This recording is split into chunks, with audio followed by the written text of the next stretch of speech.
What if I told you that Gabe Newell is about to let Steam literally jack into your brain? No, seriously. Valve's co-founder is pushing brain chips for real. Meanwhile, some Brazilian lunatics resurrected the GTX 970 with 8 gigs of VRAM, and it actually kicks ass in modern games. And get this, a graphics card with Thunderbolt 5 that replaces your entire dock setup. You know the drill, let's get into it. All right, Steam wants your brain, literally. Gabe Newell's brain computer interface, turns out it's real and it just might change how we play games forever. Let's take a peek. Oh, Gabe, what have you been up to? Certainly not Half-Life 3. Gabe Newell's brain computer interface startup is going to start revealing its first chips later this year. Boy, that is coming quick. Starfish, they aim to roll out a battery-free system which connects to multiple parts of the brain simultaneously. Co-founded by Gabe Newell from Valve. They published an article revealing the first details of what they've been cooking up, their brain computer interface chip. This is supposed to be a new class of minimally invasive. How minimally invasive can you go when you're talking about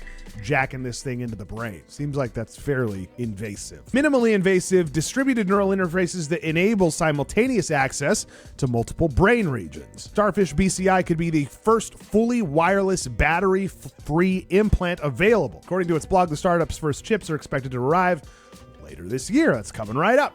Perhaps the relationship with Newell means related tech will eventually find its way into gaming headsets and controllers. Listen, it's cool tech, but also, do I want Gabe reading my brainwaves when I'm rage quitting? I just don't know about that, man. In its report on Starfish BCI News, The Verge notes that Newell's fascination with BCIs began over 10 years ago, and that Valve once considered adding earlobe monitors to its VR headset products. Recently, as 2019, Valve also publicly explored BCIs for gaming. Well, it runs on wireless power, it's got no battery, and it's designed to pick up your brain signals and do stuff with them. I think one of the highlights of this article, just in reading around the internet, is that this operates at just this 1.1 milliwatts. So to give you some context, that is significantly less than some competitors like Neuralink's and OneChip. So seems like this is a pretty promising technology. Let me know what you guys think below. Would you get a brain implant? It's minimally intrusive. Are you scared of a brain implant, dude? Let me know if you're getting a brain implant below. Guys, check this out. Some mad geniuses just gave the 10-year-old GTX 970 a VRAM transplant. We're talking about brain transplants. I'm talking VRAM transplants. And guess what? It's outperforming cards that cost way more today. Let's look at this. What do we have here? We have a GeForce GTX 970. That was the card that had some issues when it came out. It was a legendary mid-range card from 2014. When the GTX 970 came out initially, it was advertised as having 4 gigabytes of VRAM. In all reality, it had 3.5 gigabytes of fast memory and 0.5 gigabyte of slow memory. When games tried to use more than 3.5 gigabytes VRAM, it spills over into that crappy 0.5 gig and performance takes a hit, and that's why people were pissed. Well, leave it to these Brazilian modders. GeForce GTX 970 upgraded to 8 gigabytes VRAM. It gets tested up to 40% faster than the stock model. Now, this is a custom modded version of the 970 with 8 gigs of VRAM. This is a one-of-a-kind upgrade to the classic GPU that originally shipped with a mixed 3.5 gigs and 0.5 gig VRAM config. With modern games pushing the limits of memory requirements, this mod offers an opportunity to re-examine how much VRAM truly matters, even on older hardware. And let's take a look at some of the differences in performance. You can see the breakdown here. You can also see the GPU-Z breakdown of the card itself after they added this additional VRAM to the card here, so it's registering in GPU-Z. You can see in some of these games there's no difference at all on the VRAM added. But you can see, obviously, Cyberpunk, Horizon Forbidden West, 40%. Last of Us Part 2 Remastered, 24%. It's especially important when we're talking about mid-range GPUs. So if this old card sees real games from more memory, what does it say about new GPUs launching right now with the same amount? These tests show that it's not just about having more VRAM. Okay, it also depends on how strong the rest of the GPU is, but if you're gaming in 1080p, 8 gigabytes is fine for now. And we talked about Frank Azor and his statement on AMD, and that most gamers still only play in 1080p, so 8 gigabytes is plenty. That's AMD thinks. That's what they think. Just don't expect it to hold up for years if you're planning to play more demanding stuff or move to higher resolutions. In that case, 12 gigabytes or more is probably a smarter choice. Guys, what do you think about this? This is kind of interesting. I haven't seen a whole lot of VRAM transplanted cards.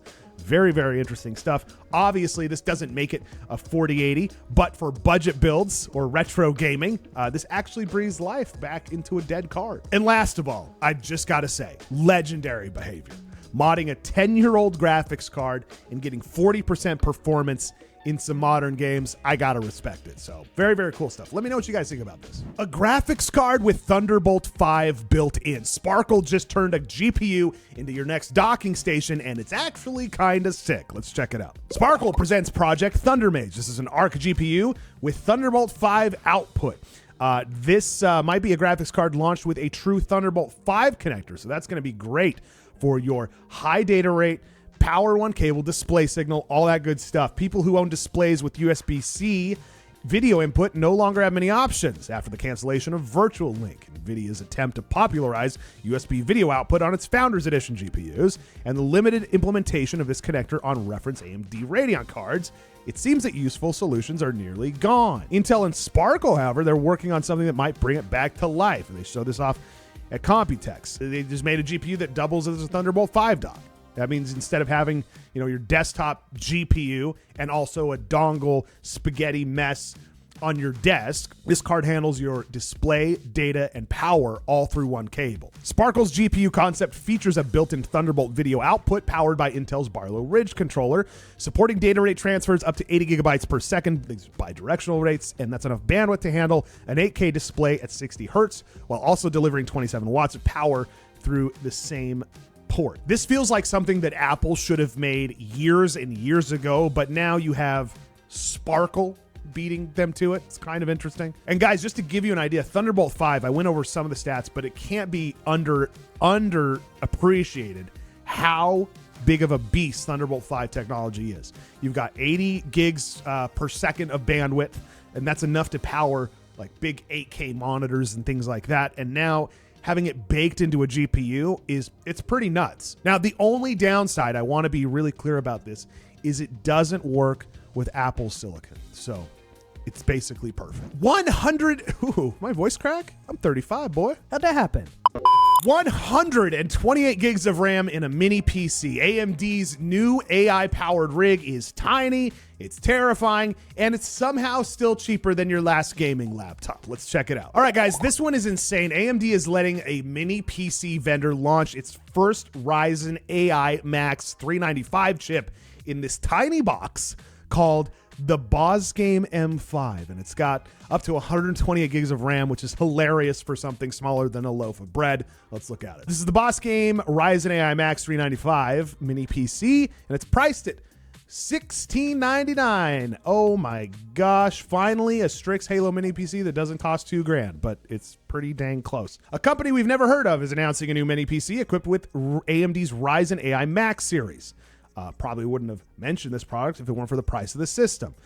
So AMD's Strix Halo PC goes for $2,000 or more right now, and this mini PC costs $300 less. So, could be a pretty decent contender, it looks like. Let's dig into some specs on this thing and just go over it real quick. I'll give you some of my thoughts. This mini PC features 128 gigs of LP DDR5X RAM at 8533 megahertz, with memory dynamically shared with the GPU for enhanced multitasking and graphics performance. You got dual M.2 PCIe Gen 4 SSD slots, plenty fast for a system like this. The M5 is built for flexibility. You've got USB 4 Type-C, 2 of those, 3.2 Gen 2, 3 of those, USB 2, 2 of those, and a full-size SD 4.0 card reader, and 2.5 gigabytes per second LAN port. So there's all the PR speak. You got all of it. Here's the breakdown. I love mini PCs. There's no reviews on this yet at all, so be wary there. Also, it's just a vibes and a pre-order page. That's what we're dealing with right now. Price looks good. Ships June 10th. This is some good advice. We absolutely do not recommend placing pre-orders. The big question mark on this is, who's this company? There's not a whole lot of information on this. The price drop is suspicious too, from $26.99 to $16.99 before it's even launched. Either it's a killer deal or something sketchy. Here's something interesting. Check this out. On the back of it, you've got this performance mode switch. What does that do? Is it overclock? Summon Lisa Sue? Nobody knows. Let me know what you guys think about this little tiny Ryzen AI Max mini PC. Seems like a great deal. Guys, thanks for watching. Make sure that you hit that subscribe button, leave a comment down below, and throw a like on the video. Why not? Did you like it? Because we've got more coming. Thanks for watching. We'll see you next time.